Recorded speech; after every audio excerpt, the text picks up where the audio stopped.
കണ്ണാടിയിലൂടെ ആഴ്ചയിൽ ഒരു പ്രാവശ്യം മാത്രം എടുക്കുന്ന കണ്ണാടിയിലൂടെ എന്ന പ്രോഗ്രാമിൻ്റെ പുതിയ ഒരു എപ്പിസോഡ് അടുത്തടുത്ത് അവതരിപ്പിക്കേണ്ടി വന്നത് ചില പ്രത്യേക സാഹചര്യങ്ങളിലാണ്. വളരെ സങ്കീർണമായ ചില പ്രശ്നങ്ങൾ കേരള രാഷ്ട്രീയ, സാമൂഹിക, സാംസ്കാരിക മേഖലയിൽ കടന്നു വന്നതുകൊണ്ടാണ് അടിയന്തരമായി കണ്ണാടിയിലൂടെ എന്ന പ്രോഗ്രാം എടുക്കേണ്ടി വന്നത്. അതിൽ പ്രധാനമായിട്ടുള്ളത്, അല്ലെങ്കിൽ അത് ആദ്യമായി അവതരിപ്പിക്കാൻ ശ്രമിക്കുന്നത് കോടതിയുടെ ഒരു വിധിയുമായി ബന്ധപ്പെട്ടാണ്. അഹിന്ദുക്കൾക്ക് ക്ഷേത്രത്തിൽ പ്രവേശിക്കുന്നതിന് നിയമം തടസ്സമല്ല. ക്ഷേത്ര ആചാരങ്ങളിൽ വിശ്വസിക്കുകയും ക്ഷേത്രങ്ങളിലെ അനുഷ്ഠാനങ്ങളിൽ വിശ്വസിക്കുകയും ചെയ്യുന്ന ഭക്തർക്ക് അവർ മറ്റു മതവിശ്വാസികളായാൽ പോലും, അഹിന്ദുക്കളായാൽ പോലും ക്ഷേത്രത്തിൽ പ്രവേശിക്കുന്നതിന് നിയമ തടസ്സമില്ല എന്നതാണ്. അപ്പോൾ എന്താണ് അഹിന്ദുക്കൾ, എന്താണ് ഹിന്ദുക്കൾ എന്നതിനെ കുറിച്ച് ചെറുതായി ഒന്ന് പറയേണ്ടിയിരിക്കുന്നു. ഹൈന്ദവ സംസ്കാരത്തിൽ വിശ്വസിക്കുന്നവർ, ഹൈന്ദവ പാരമ്പര്യത്തിൽ വിശ്വസിക്കുന്നവർ, അങ്ങനെയുള്ളവരെയാണ് സാമാന്യമായി ഹിന്ദുക്കൾ എന്ന പദം കൊണ്ട് ഉദ്ദേശിക്കുന്നത്. ഹിന്ദു സംസ്കാരത്തിൽ അല്ലാതെ മറ്റു സംസ്കാരങ്ങളിൽ വിശ്വസിക്കുന്നവർ, അത് ക്രൈസ്തവ സംസ്കാരത്തിലായാലും ഇസ്ലാം സംസ്കാരത്തിലായാലും ബുദ്ധ ജൈന സംസ്കാരത്തിലായാലും ഒരു മതത്തിന്റെയും പിൻബലമില്ലാത്ത സംസ്കാരത്തിലായാലും വിശ്വസിക്കുന്നവരെയാണ് സാമാന്യമായി അഹിന്ദുക്കൾ എന്ന പദം കൊണ്ട് ഉദ്ദേശിക്കുന്നത്. ഇത് രണ്ടും, ഹിന്ദുക്കളും അഹിന്ദുക്കളും തമ്മിലുള്ള വ്യത്യാസം, അവർ തമ്മിലുള്ള താരതമ്യ പഠനം, അവർ തമ്മിലുള്ള വ്യത്യാസങ്ങൾ, അതൊന്നും പറഞ്ഞാൽ അത്ര പെട്ടെന്ന് തീർക്കാൻ കഴിയുന്ന കാര്യമല്ല. അതിന്റെ അർത്ഥം വളരെ വ്യാപ്തിയുള്ളതാണ്. അതുകൊണ്ട് അതിലേക്ക് കടക്കാൻ ഉദ്ദേശിക്കുന്നില്ല. എന്തായാലും അഹിന്ദുക്കൾക്ക്, അല്ലെങ്കിൽ ക്ഷേത്രാചാരങ്ങളിൽ വിശ്വസിക്കുന്നവർക്ക്, അത് ഹിന്ദുമത വിശ്വാസികൾ അല്ലെങ്കിൽ പോലും അവർക്ക് ക്ഷേത്രങ്ങളിൽ പ്രവേശിക്കാനും ക്ഷേത്ര ദർശനം നടത്തുന്നതിനും അവിടുത്തെ ആചാര അനുഷ്ഠാനങ്ങളനുസരിച്ച് പ്രാർത്ഥിക്കാനുമുള്ള സ്വാതന്ത്ര്യം, അവകാശം, ആ അവകാശത്തെ നിഷേധിക്കാനാവില്ല. അതാണ് കോടതി പറഞ്ഞിരിക്കുന്നത്. ഇപ്പോൾ ക്ഷേത്രത്തിൽ വിശ്വസിക്കാത്തവർ, അതല്ലെങ്കിൽ ഹൈന്ദവ സംസ്കാരത്തിൽ വിശ്വസിക്കാത്തവർ, അതുമല്ലെങ്കിൽ ഹിന്ദുക്കളല്ലാത്തവർക്കും ക്ഷേത്രങ്ങളിൽ പ്രവേശിക്കുന്നതിന്, ക്ഷേത്രങ്ങളിലെ ആചാരങ്ങൾ അനുസരിച്ചുകൊണ്ട് ക്ഷേത്രങ്ങളിൽ പ്രവേശിച്ച് പ്രാർത്ഥന നടത്തുന്നതിന് നിയമം എതിരല്ല, നിയമം മൂലം വിലക്കാനാവില്ല. വളരെ സുപ്രധാനമായ ഒരു നിഗമനമാണ്. ഈ കാലഘട്ടത്തിന്റെ കൂടി ആവശ്യമാണ് ഈ നിഗമനം. അത് ശിരസ വഹിക്കാൻ എല്ലാ മതസ്ഥരും, എല്ലാ മതങ്ങളിൽ വിശ്വസിക്കുന്നവരും മതങ്ങളിൽ വിശ്വസിക്കാത്തവരുമെല്ലാം അത് ഉൾക്കൊള്ളണമെന്നാണ് ഈ അവസരത്തിൽ കേരളീയ ദർശന് പറയാനുള്ളത്.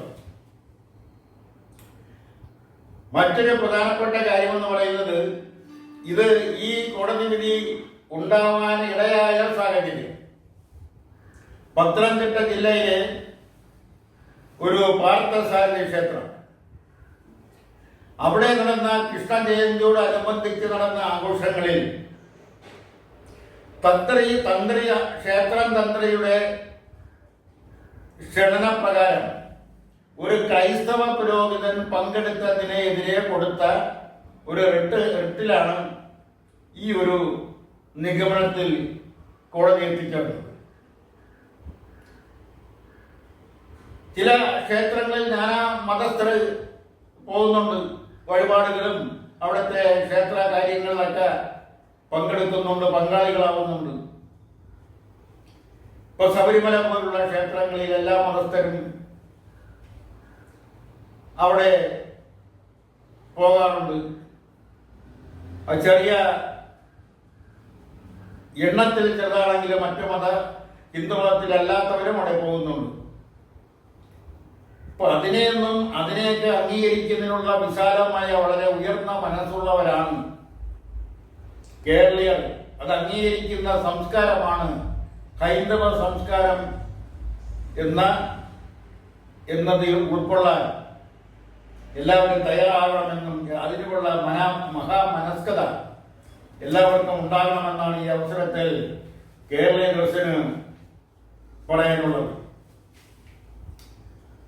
മറ്റൊരു പ്രധാനപ്പെട്ട കാര്യം ഇന്ത്യയും അമേരിക്കയും തമ്മിലുള്ള വ്യാപാര കരാറിനെ കുറിച്ചാണ്. വളരെയധികം മുമ്പ് തന്നെ വളരെയധികം ചർച്ചാ വിഷയമായിട്ടുള്ള, അന്തർദേശീയമായി തന്നെ ചർച്ചാ വിഷയമായിട്ടുള്ള ഒരു കരാർ വ്യവസ്ഥയാണ് അമേരിക്കയും ഇന്ത്യയും തമ്മിലുള്ള വ്യാപാര കരാർ. ഇന്ത്യക്ക് 50% തീരുവ ഏർപ്പെടുത്തിയ അമേരിക്കൻ സർക്കാരിന്റെ നടപടിയെ അപലപിച്ചുകൊണ്ട് ഇന്ത്യ മാത്രമല്ല മറ്റ് പല രാഷ്ട്രങ്ങളും അപലപിച്ചുകൊണ്ട് രംഗത്ത് വന്ന രാഷ്ട്രീയ സാഹചര്യം നിലവിലുണ്ട്. ഈ സാഹചര്യം നിലനിൽക്കുമ്പോഴാണ് ഇന്ത്യക്ക് മേൽ ഏർപ്പെടുത്തിയിരുന്ന 50% തീരുവ 18% കുറച്ചുകൊണ്ട് അമേരിക്കയുടെ പ്രഖ്യാപനം കടന്നു വന്നു. അതായത് ഇന്ത്യയിൽ നിന്നും കയറ്റുമതി ചെയ്യുന്ന സ്പൈസസ്, കുരുമുളക്, ഏലം, കാപ്പി, തേയില, മഞ്ഞൾ, ഇഞ്ചി തുടങ്ങിയ സ്പൈസസ്, കാർഷികോൽപ്പന്നങ്ങൾ, അതുപോലെ തന്നെ കശുവണ്ടി, അതുപോലുള്ള മറ്റ് കാർഷിക ഉൽപ്പന്നങ്ങളെല്ലാം ആ കാർഷികോൽപ്പന്നങ്ങളുടെ തീരുവ 50% നിന്നും 18% വെട്ടിക്കുറച്ചത് ഇന്ത്യയുടെ കാർഷിക മേഖലയെ പുഷ്ടിപ്പെടുത്തും, കാർഷിക മേഖലയുടെ വളർച്ചയ്ക്ക് സഹായകരമാണ്. അതിന്റെ ഫലമായി കർഷകർക്ക് ന്യായമായ വില ലഭിക്കും എന്ന കാര്യത്തിൽ ആർക്കും സംശയമില്ല. പക്ഷെ അവിടെ മറ്റൊരു കാര്യം, അമേരിക്ക മുന്നോട്ട് വച്ചിരിക്കുന്ന ഒരു ഉപാധി എന്ന് ഇപ്പോൾ അറിയപ്പെട്ടുകൊണ്ടിരിക്കുന്നത് റഷ്യയിൽ നിന്നും എണ്ണ വാങ്ങാൻ പാടില്ല എന്നാണ്. റഷ്യയും ഇന്ത്യയും തമ്മിൽ പതിറ്റാണ്ടുകളായി നിലനിൽക്കുന്ന ഒരു സൗഹൃദ ബന്ധമുണ്ട്, ഒരു വ്യാപാര കരാറുണ്ട്. ആ കരാറിൽ മാറ്റം വരുത്തുന്നതിനുള്ള രാഷ്ട്രീയ ഭൗതികപരമായ യാതൊരു സാഹചര്യവും നിലവിൽ വന്നിട്ടില്ല. ഈ സാഹചര്യത്തിലാണ് റഷ്യയിൽ നിന്നുള്ള എണ്ണ വാങ്ങുന്നത് ഇന്ത്യ നിർത്തിവെക്കണമെന്നുള്ള അമേരിക്കയുടെ ആവശ്യം ഇതിനു മുമ്പും ഉന്നയിച്ചതാണ്. അതിനെക്കുറിച്ച് ഇപ്പോഴും വ്യക്തത വന്നിട്ടില്ല. അതിനെക്കുറിച്ച് അമേരിക്ക പറയുന്നതും ഇന്ത്യ പറയുന്നതും തമ്മിൽ ഒരു വ്യക്തത വരേണ്ടിയിരിക്കുന്നു. അത് അടുത്ത ദിവസങ്ങളിൽ തന്നെ അതിന് വ്യക്തത വരുമെന്നാണ് പ്രതീക്ഷിക്കുന്നത്. എന്തായാലും സോവിയറ്റ് റഷ്യ ലോക ശക്തികളിൽ പെട്ട ഒരു രാഷ്ട്രമാണ്.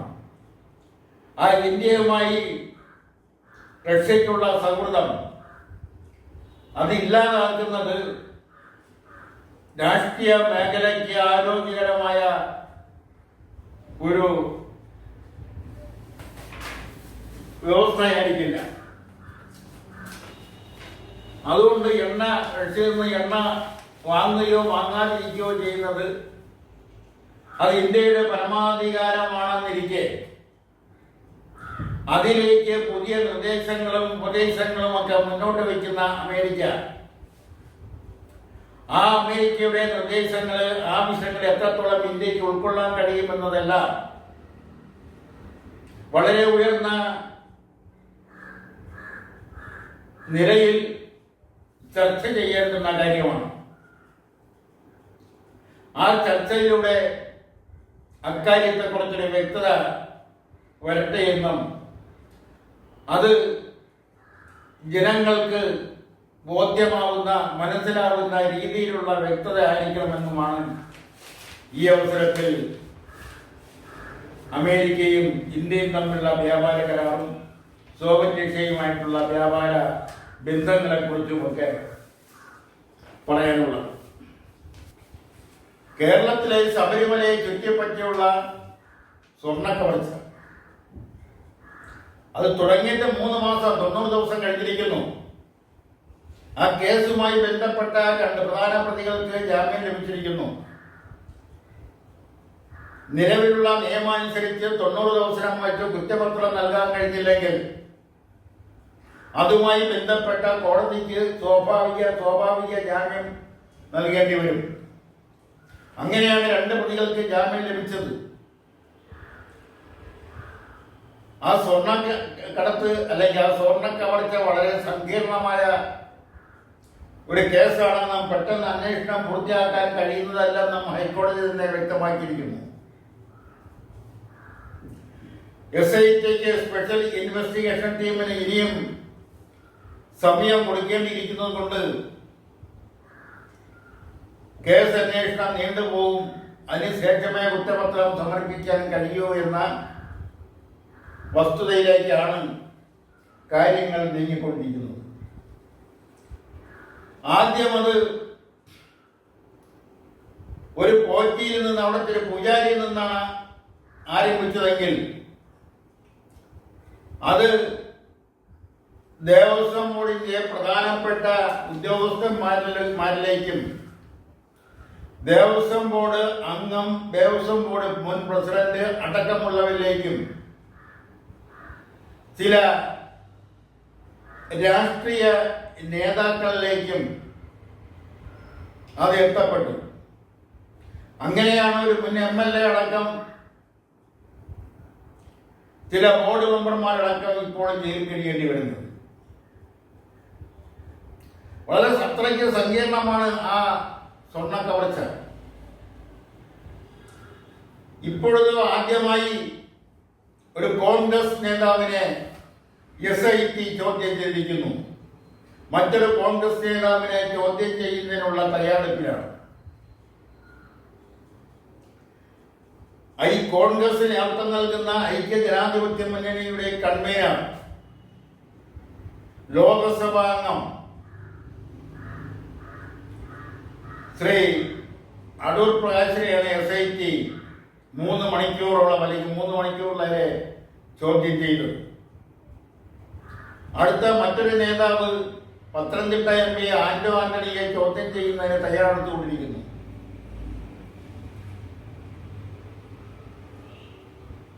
ശബരിമല തന്ത്രി ജയിലിലാണ്. ആ തന്ത്രിയുമായി ബന്ധപ്പെട്ടൊരു ഫൈനാൻസ് കമ്പനി, ആ ഫൈനാൻസ് കമ്പനി പൊളിഞ്ഞപ്പോൾ ആ ഫൈനാൻസ് കമ്പനി 2-2.5 കോടി രൂപ തന്ത്രിക്കുണ്ടായിരുന്നു എന്ന് പറയപ്പെടുന്നു. ആ ഫൈനാൻസ് കമ്പനിയിൽ നിന്നും ഒരു കോൺഗ്രസ് നേതാവ്, ഒരു ലോകസഭാംഗം 2 കോടി രൂപ ഈടില്ലാതെ വായ്പ എടുത്തിരിക്കുന്നു. ആ വായ്പ നൽകുന്നതിന് ആ ഫൈനാൻസ് കമ്പനി സ്വീകരിച്ച മാനദണ്ഡമാണ് ഇനി പുറത്തു വരേണ്ടിയിരിക്കുന്നു. അതെല്ലാം ആ തുക റീപേയ്മെന്റ് ചെയ്തിട്ടില്ല, തിരിച്ചടച്ചിട്ടില്ല. ശബരിമല തന്ത്രി ഈ ഫൈനാൻസ് കമ്പനി പൊളിഞ്ഞപ്പോൾ ശബരിമല തന്ത്രിയുടെ 2.5 കോടി രൂപ നഷ്ടപ്പെട്ടു എന്നും അതിനെതിരെ തന്ത്രി ഒരു പരാതി പോലും എങ്ങും കൊടുത്തിട്ടില്ല എന്നുമാണ് പുറത്തു വരുന്ന റിപ്പോർട്ട്. ആ റിപ്പോർട്ട് കൂടി ചേർത്ത് വെച്ചുകൊണ്ടാണ് ഈ കോൺഗ്രസ് നേതാവായ ലോകസഭ അംഗത്തിന് 2 കോടി രൂപ ഈ ഫൈനാൻസ് കമ്പനി വായ്പ നൽകിയെന്നും അത് ഇതുവരെ തിരിച്ചു നൽകിയിട്ടില്ല എന്നുമുള്ള ആരോപണങ്ങൾ പുറത്തു വന്നുകൊണ്ട് ഫൈനാൻസ് കമ്പനി ഉടമ തന്നെയാണ് ഈ ആരോപണം പുറത്തുവിട്ടത്. ഇനി എന്തെല്ലാം കാര്യങ്ങളാണ് പുറത്തു വരേണ്ടിയിരിക്കുന്നത്? ഇപ്പോൾ ഒരു സമയത്ത് ഇടതുപക്ഷ നേതാക്കളെ ചുറ്റിപ്പറ്റിയാണ്, അല്ലെങ്കിൽ CPM-ന്റെ ചില നേതാക്കളെ ചുറ്റിപ്പറ്റിയാണ് സ്വർണ്ണ കവർച്ചയുമായി ബന്ധപ്പെട്ട കാര്യങ്ങൾ ചർച്ച ചെയ്യപ്പെട്ടുവെങ്കിൽ ഇപ്പോഴാ കോൺഗ്രസിലേക്ക് ചുറ്റി അന്നും കോൺഗ്രസിന്റെ ചില പേരുകളും കോൺഗ്രസിന്റെ പങ്കിനെ കുറിച്ചുമൊക്കെ അനൗദ്യോഗികമായ ചർച്ചകളും വാദപ്രതിവാദങ്ങളും വാഗ്വാദങ്ങളും ഒക്കെ നടന്നിട്ടുണ്ട്. ഇപ്പോൾ വീണ്ടും ആ ചർച്ച, ആ ആരോപണം വീണ്ടും ഉണർന്നെഴുന്നേറ്റിരിക്കുകയാണ്. മാത്രമല്ല, കോൺഗ്രസിന്റെ പരമോന്നത നേതാവ് ശ്രീമതി സോണിയാഗാന്ധിയുടെ കുടുംബത്തിന് വിദേശത്ത് ഇറ്റലിയിൽ കരകൗശല വസ്തുക്കൾ വിപണനം ചെയ്യുന്ന സ്ഥാപനമുണ്ട് എന്ന് പറയുന്നു. വളരെ വിലമതിക്കാനാവാത്ത മോഹവിലയുള്ള ചില കരകൗശല വസ്തുക്കൾ അതെല്ലാം ഈ കരകൗശല വിപണന കേന്ദ്രത്തിൽ എത്തപ്പെട്ടുവെന്നും കൂട്ടത്തിൽ ശബരിമലയിൽ നിന്നും കാണാതായ ചില വസ്തുക്കളും ഉണ്ട് എന്നും പറയപ്പെടുന്നു. അങ്ങനെയും സംസാരം നിലവിലുണ്ട്. അതിന്റെ യഥാർത്ഥ വസ്തുതകളെല്ലാം ഇനി അന്വേഷണത്തിൽ കണ്ടെത്തേണ്ടിയിരിക്കുന്നു. എന്തൊക്കെയായാലും എന്തൊക്കെയോ ചീഞ്ഞു മാറുന്നു എന്നുള്ളത് വ്യക്തം. അതിന്റെ ആരോപണങ്ങളും പ്രത്യാരോപണങ്ങളും ആണ് ഇപ്പോൾ പത്രദ്വാര വന്നുകൊണ്ടിരിക്കുന്നത്. അതായത് ശബരിമല സ്വർണ്ണ കവർച്ചയുമായി ബന്ധപ്പെട്ട് ഒരു രാഷ്ട്രീയ പാർട്ടിക്കും കൈ കഴുകാനാകില്ല എന്ന് കൂടുതൽ വ്യക്തമായിക്കൊണ്ടിരിക്കുന്ന ഒരു സാഹചര്യത്തിലൂടെയാണ് ശബരിമല സ്വർണ്ണ കവർച്ചയുടെ അന്വേഷണ ഏജൻസികൾ മുന്നോട്ട് പോയിക്കൊണ്ടിരിക്കുന്നത്. ഇനി ആരെയെല്ലാമാണ് ചോദ്യം ചെയ്യുന്നത്, ആരൊക്കെയാണ് ഇനി അറസ്റ്റ് ചെയ്യപ്പെടുന്നത്, ആരൊക്കെയാണ് ഇനി ജയിലിലേക്ക് പോകുന്നത് എന്നൊക്കെ കാലം തെളിയിക്കേണ്ടിയിരിക്കുന്നു. കാലം കണ്ടറിയേണ്ടിയിരിക്കുന്നു. അന്വേഷണം എന്തായാലും മുന്നോട്ട് തന്നെയാണ് പോകുന്നത്. അതിലിനി ആരെല്ലാം പ്രതിപട്ടികയിൽ വരും, ആരെല്ലാം പ്രതികളാവും, ആരെല്ലാം ജയിലിൽ അടയ്ക്കപ്പെടും എന്നെല്ലാം തുടർ അന്വേഷണത്തിന്റെ ഭാഗമായി വരുന്ന റിപ്പോർട്ടുകളിൽ നിന്നും തിരിച്ചറിയാമെന്നാണ് ഈ അവസരത്തിൽ പറയാനുള്ളത്. അതുപോലെ തന്നെ ഒരു പ്രധാനപ്പെട്ട കാര്യം അവതരിപ്പിക്കാനുള്ളത്, തിരുവനന്തപുരത്തിന് സമീപമുള്ള ശ്രീകാര്യത്ത് ഗുലാത്തി ഇൻസ്റ്റിറ്റ്യൂട്ട് ഓഫ് ടാക്സേഷൻ എന്നൊരു സ്ഥാപനമുണ്ട്. സംസ്ഥാന സർക്കാരിന്റെ അണ്ടറിലുള്ള സ്ഥാപനമാണ്. അവിടെ ഒരു ഡയറക്ടറെ നിയമിക്കുന്നതുമായി ബന്ധപ്പെട്ട്, ഒരു ഡയറക്ടറേ ഉള്ളൂ, ആ ഡയറക്ടറെ നിയമിക്കുന്നതുമായി ബന്ധപ്പെട്ട് ഇപ്പോൾ ഉണ്ടായിക്കൊണ്ടിരിക്കുന്ന വിവാദങ്ങളെ കുറിച്ചാണ് സൂചിപ്പിക്കാനുള്ളത്. അതിന്റെ ആധികാരികതയെക്കുറിച്ച്, ആ ഡയറക്ടറുടെ നിയമനവുമായി ബന്ധപ്പെട്ട് സ്വീകരിക്കേണ്ട മാനദണ്ഡങ്ങളെ കുറിച്ച്, അതിനെല്ലാം ചില പ്രത്യേക കീഴ്വഴക്കങ്ങളുണ്ട് എന്നുള്ളത് ഒരു വസ്തുതയാണ്. ഇപ്പോൾ ഒരു പുതിയ നോട്ടിഫിക്കേഷൻ 2026 പുറത്തു വന്നിട്ടുണ്ട്. അത് ചീഫ് സെക്രട്ടറിയുടെ പേര് വെച്ചുള്ള നോട്ടിഫിക്കേഷനാണ്. ആ നോട്ടിഫിക്കേഷനിൽ മുൻകാലങ്ങളിൽ, അതായത് 2019 പുറത്തു വന്ന നോട്ടിഫിക്കേഷനുമായി വ്യത്യാസങ്ങളുണ്ട്. 2019 നോട്ടിഫിക്കേഷനിൽ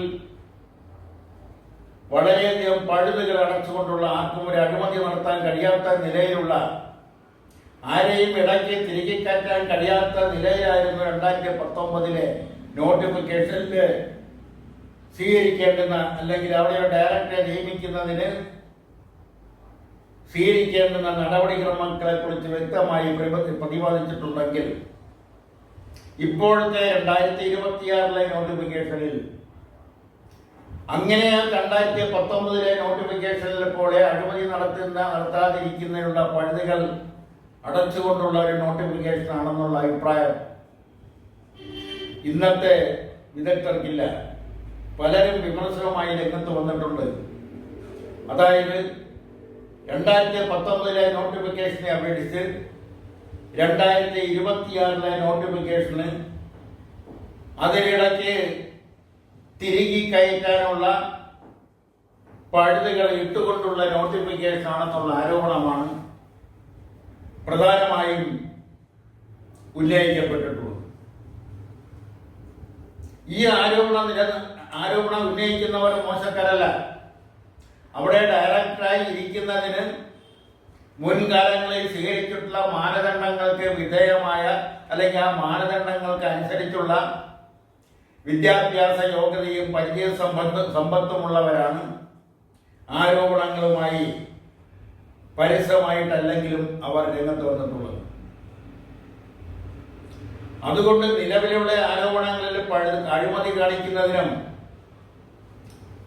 താല്പര്യമുള്ളവരെ തിരികെ കയറ്റുന്നതിനുള്ള പഴുതുകൾ ഉണ്ടെന്ന് ആരോപണം വന്ന സാഹചര്യത്തിൽ ഒരു നോട്ടിഫിക്കേഷൻ ഇടുന്നതിനെ കുറിച്ച് കാര്യഗൗരവമായി ആലോചിക്കണമെന്നാണ് ആ വിഷയത്തെക്കുറിച്ച് പറയാനുള്ളത്. കാരണം ആ അഴിമതി നടത്തുന്നതിനുള്ള, അല്ലെങ്കിൽ വേണ്ടപ്പെട്ടവരെ തിരികെ കയറ്റുന്നതിനുള്ള പഴുതുകൾ നിലവിലെ 2026 നോട്ടിഫിക്കേഷൻ ഉണ്ട് എന്നുള്ള ആരോപണം ഉന്നയിക്കപ്പെട്ട സാഹചര്യത്തിൽ അങ്ങനെയുള്ള പഴുതുകൾ ഇല്ലാത്ത രീതിയിൽ 2019 നോട്ടിഫിക്കേഷനിൽ സ്വീകരിച്ച അതേ മാനദണ്ഡങ്ങൾ 2026 നോട്ടിഫിക്കേഷനിലും സ്വീകരിക്കണമെന്നും നിലവിലെ നോട്ടിഫിക്കേഷൻ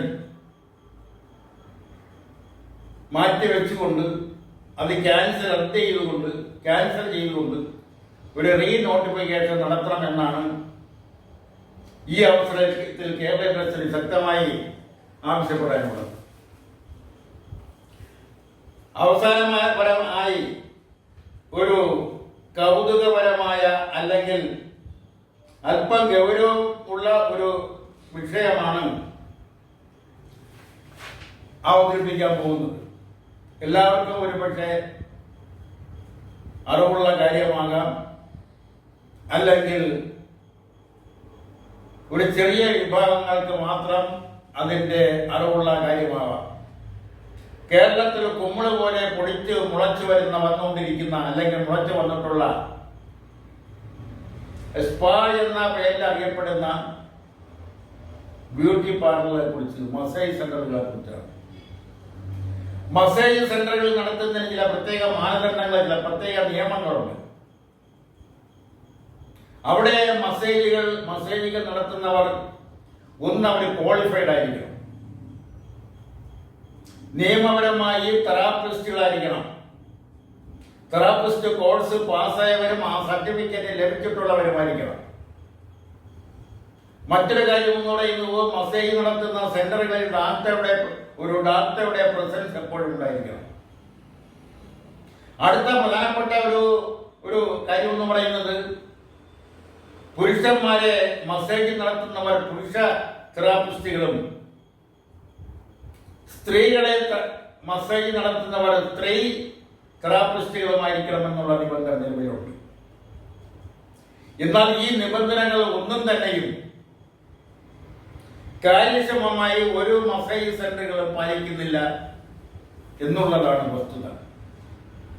കഴിഞ്ഞ ദിവസം ഒരു മസൈൽ സെന്ററിൽ ഗൂണ്ടാപ്പിരിവ് ചോദിച്ചു ചെന്നവർ ആ ഗൂണ്ടാപ്പിരിവ് ലഭിക്കാത്തതിന്റെ പേരിൽ അവിടുത്തെ ഒരു പാവം ജീവനക്കാരിയെ കൂട്ടമായി ബലാത്സംഗം ചെയ്ത വളരെ ലജ്ഞിക്കുന്ന സാംസ്കാരിക കേരള ലജ്ഞയുടെ തലകുനിക്കേണ്ടുന്ന ഒരു സംഭവമായിരുന്നു ആ മസൈൽ സെന്ററിൽ ഗൂണ്ടാപ്പിരിവിൽ ചെന്നവർക്ക് അവരാവശ്യപ്പെട്ട തുക കൊടുക്കാത്തതിന്റെ പേരിൽ അവിടുത്തെ ഒരു ജീവനക്കാരിയെ കൂട്ടബലാത്സംഗം ചെയ്തത്.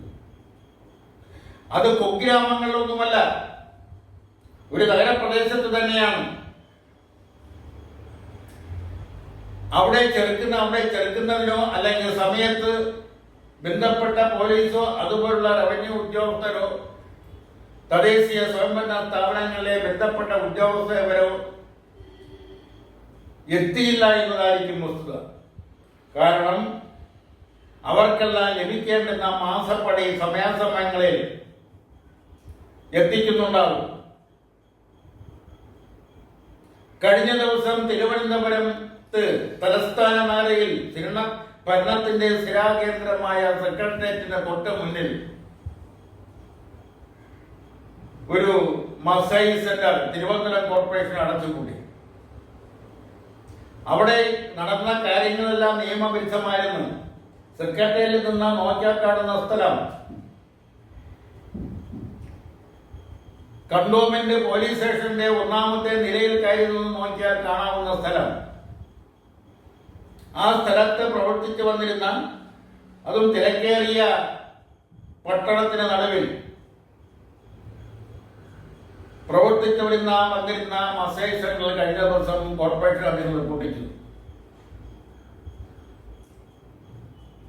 അവിടെ പലതും നിയമവിരുദ്ധമായിട്ടാണ് പ്രവർത്തിച്ചിരുന്നത്.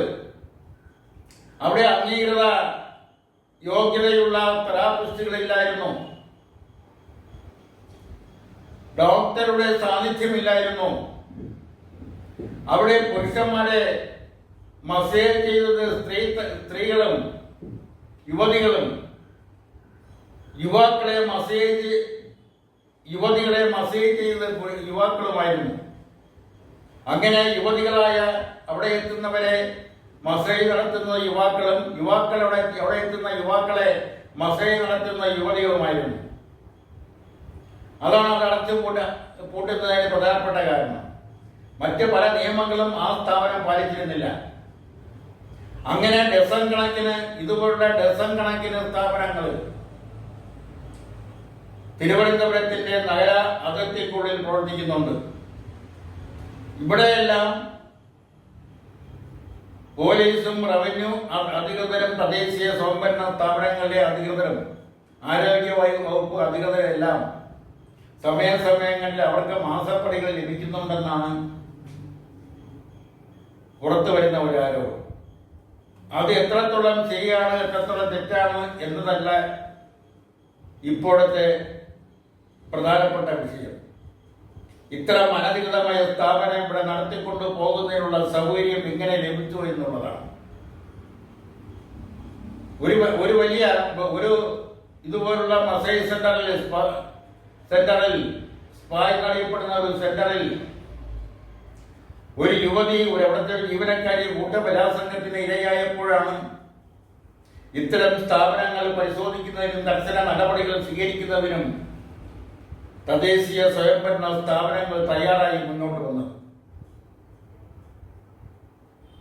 ഇതിനു മുമ്പേ അത്തരം സ്ഥാപനങ്ങളിൽ സുതാര്യമായ അന്വേഷണം നടത്തിയിരുന്നുവെങ്കിൽ അവ അനധികൃതമായി നടത്തുന്നവ പൂട്ടിക്കാനും അതിന്റെ സുതാര്യത വരുത്താനും കഴിയുമായിരുന്നു. അതുണ്ടാവാത്തതാണ് ഇത്തരം അനിഷ്ട സംഭവങ്ങൾ ഉണ്ടാകുന്നതിനുള്ള സാഹചര്യം സൃഷ്ടിച്ചത്.